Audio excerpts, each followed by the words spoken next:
Welcome to our deep dive today. We're going to explore the future, specifically how technology and global health and AI are shaping the world in ways you might not expect. It's really interesting because there's so much pessimism about the future, but what we're looking at today is actually a hopeful picture. I think so too. And these insights are coming from someone who's not just a tech expert, but someone who's really been involved in solving global challenges for years now, tackling issues like disease and poverty. He's so passionate about the rapid pace of innovation we're seeing, especially in areas like climate change, health, and digital tools.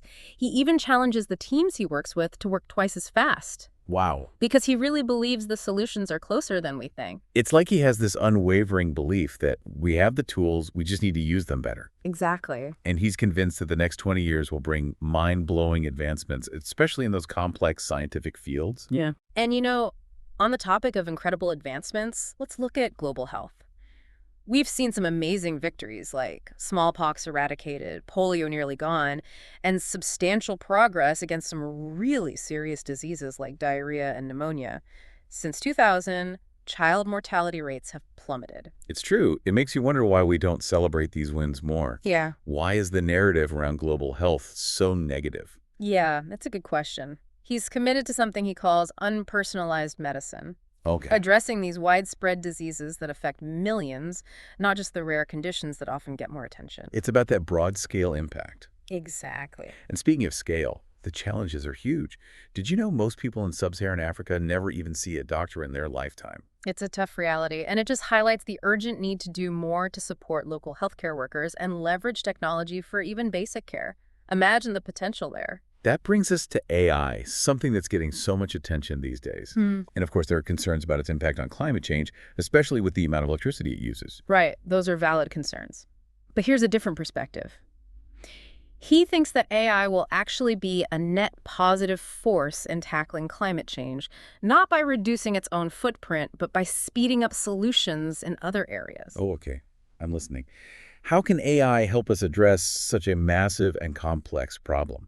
Well, AI can revolutionize material science. Think about things like greener concrete, more sustainable ways to produce food, just tons of other innovations we haven't even thought of yet. Wow. It can also really boost biology, leading to things like better crop yields and plants that can resist drought. So AI isn't just about algorithms. It's about how we can use those algorithms to solve real-world problems like climate change and food security. Exactly. I like it. And don't forget about healthcare. AI has the potential to revolutionize diagnostics, speed up drug discovery, and lead to more personalized treatments. It seems like the possibilities are endless. Truly they are. And we can't forget about education.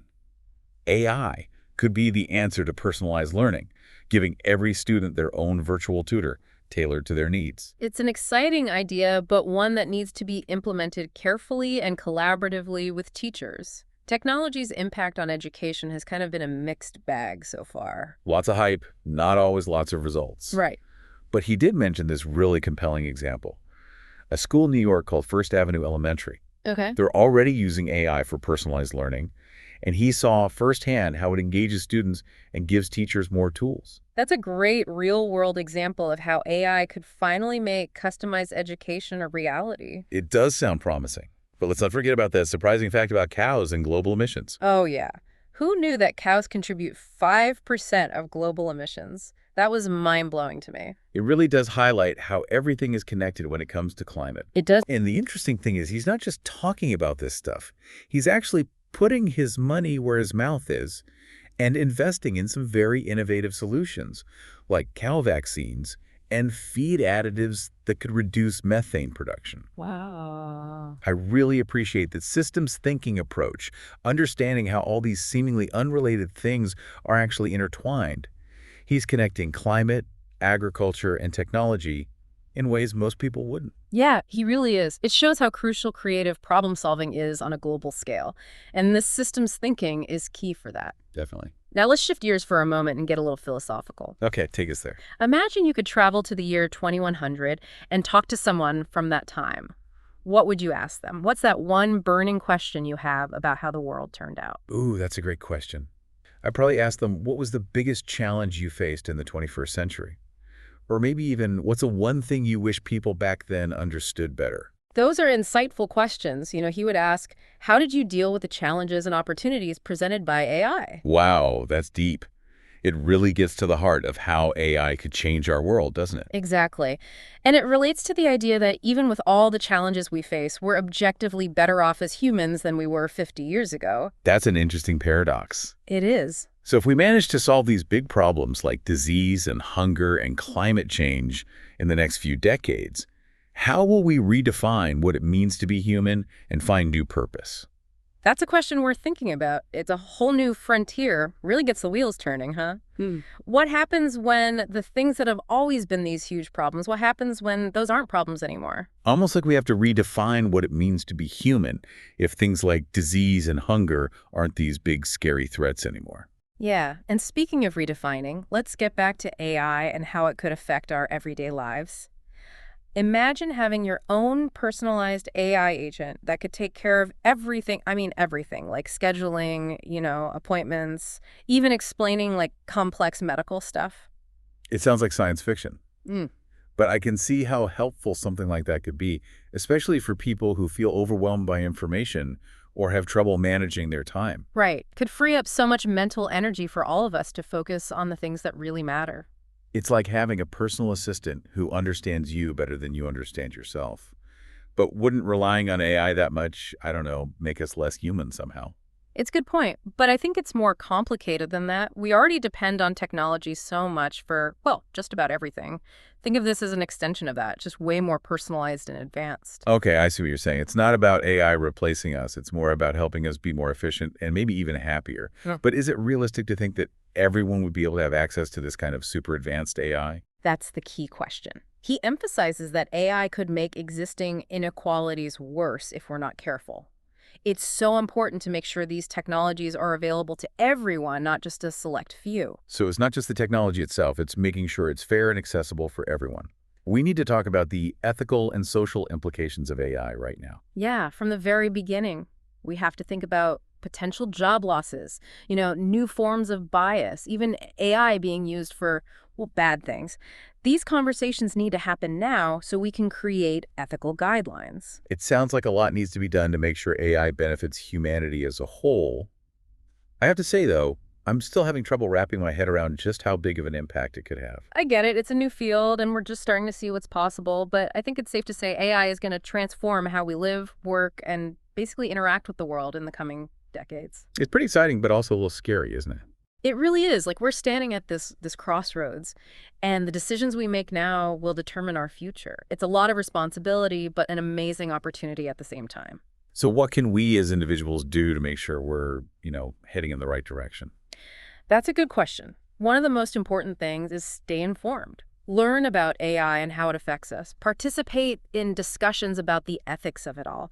Don't be afraid to ask questions and challenge the status quo. It's about shaping the future, not just letting it happen to us. Exactly. And remember, it's not just about these massive changes. It's the small everyday choices too. How we use technology, how we treat each other, how we solve problems, it all adds up. I like that. It feels empowering to know that we have a role to play, individually and together, in building the future. And that takes us back to the core of this conversation. What will the world be like in 2100? What problems will we have solved? What new opportunities will be out there? It really sparks the imagination. Right, we can't predict the future, but we can get ready for it. Absolutely. And by being open to new things, staying curious, and having a positive outlook, we can face whatever's ahead with optimism and purpose. Wow, we've covered so much in this deep dive. The amazing potential of AI, the progress in global health, and how innovation can help fight climate change. It really seems like all these things are connected somehow. Yeah, that's a big takeaway here. We can't solve these huge global problems alone, in isolation. We need an approach that looks at everything together: technology, health, economics, even social equity. It's about understanding the connections and ripple effects, right? Like that systems thinking you were talking about. Exactly. We have to think about the unintended consequences and try to find solutions that make a positive impact on the world. So where do we go from here? What are some things our listeners can do, in their own lives? Well, first of all, have a growth mindset. The world's changing faster and faster. Be open to new ideas, question your assumptions, and keep learning. Love it. Stay curious, be adaptable, especially with everything changing so quickly. What else? Be an informed citizen. Stay involved in issues you care about.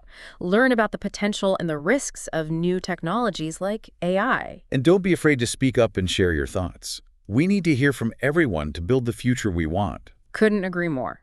And third, support those organizations that are working to solve these big problems. Whether it's donating, volunteering, or just spreading the word, everyone can contribute. Every little bit helps. Absolutely. And lastly, remember this. The future isn't set in stone. It's created by the choices we make today. Let's choose optimism, innovation, and compassion. What a great way to put it. Let's build a future that's brighter, healthier, and more fair for everyone. Absolutely. As we wrap up our deep dive into the future, I want to leave you with this thought. We're at this incredible point in time where technology, especially AI, has the potential to totally change how we live and work and connect with the world. But we had a responsibility to make sure it's used for good. So think about this as you go about your day. How do you want to help shape this future? What role would you play in making sure these advancements benefit all of humanity?